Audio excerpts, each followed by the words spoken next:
Okay, hi William. Thanks so much for inviting us on the boat. Welcome. The second gunboat, I believe, Dash. Second Gunboat 68. 6802. Yeah, that's right. Yes. And well, it's the star of the show, I think, is it? And we're happy that you think that way. Yeah. Dash is the performance cruising setup, right? There's two setups. The first one is the regatta. Yeah, is that exactly. right? First off, a lot of people step on the boat and say, it's interesting to be on one of these racing cats, and I have to start from the beginning and say that Gunboat is not a racing catamaran, it's a cruising catamaran first. Mm-hmm. And we can set the boat up that you can take it racing, but gunboats will always be cruising boats, and they're supposed to be very fast, high performance, family friendly cruising boats. Yeah. This boat is fully cruising, so it has a standard rig, 25-meter rig. It's got a normal long drawn. The other boat 1, Condor, 4 meters longer rig, longer long drawn, longer boom, more sails, tillers and bucket seats set up on the back for that extra racing feel. And they're going to have more power and lighter air, but in higher wind speeds. There shouldn't be much difference between the boats. The structures are always the same. The dagger boards are slightly longer on boat 1, but the structure around the dagger board and the trunk is always the same on every boat. The rudders are the same, and the rudders are set up to be able to retrofit any of the Gunboat 68s with T rudders that actually give you a bit of lift and extra stability. So we like to create a platform that's common throughout, which you can optimize for what you want. We try to go as simple as possible.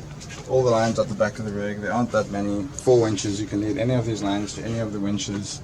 We've 3D printed our own little guides here under the winch. Oh, really? That can actually deflect things to other winches. There's these tunnels outboard, so you have spinnaker sheets and daggerboard lines coming through the boat here. That's all completely sealed from inside, so water can flow through that.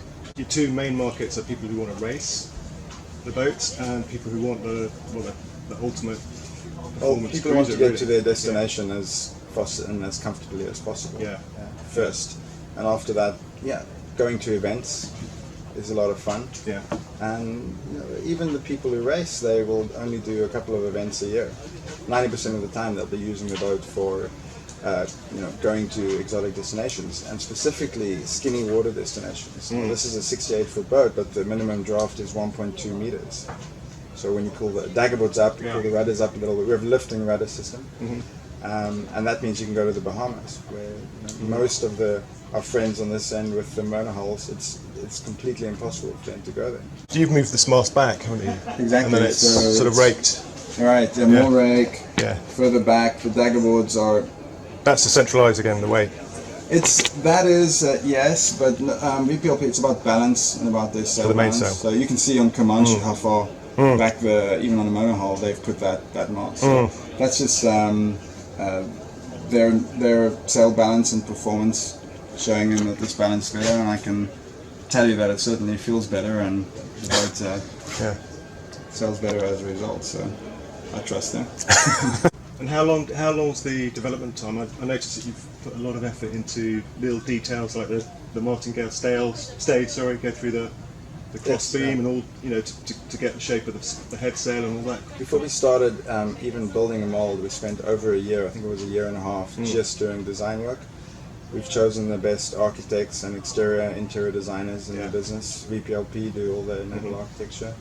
We have Christophe Chedalonglais, Patrick Lacamont doing the exterior design, and Christophe Chedalonglais does the interior. So it's nice having an exterior designer being the same person, because then there's a nice flow between everything. And what we don't talk about often is we went to the fleet and we asked them a lot of questions, and we spent a lot of time with our skippers, which have been in the fleet for 10, 15 years. And I asked them, which anchor do you think is the best anchor? Instead of me just choosing one. How do you want the real estate separated in the boat? Is it more important to have separate shower room, or would you rather have real estate in the boat? Would you rather have storage outside or storage inside? So we chose to have certain cupboards going in underneath the deck because they prefer having the storage inside. And the martingales through the beam. It's just aesthetically, it looks very good, but it just brings the foot of that J1 a little lower, so you can get more power down low.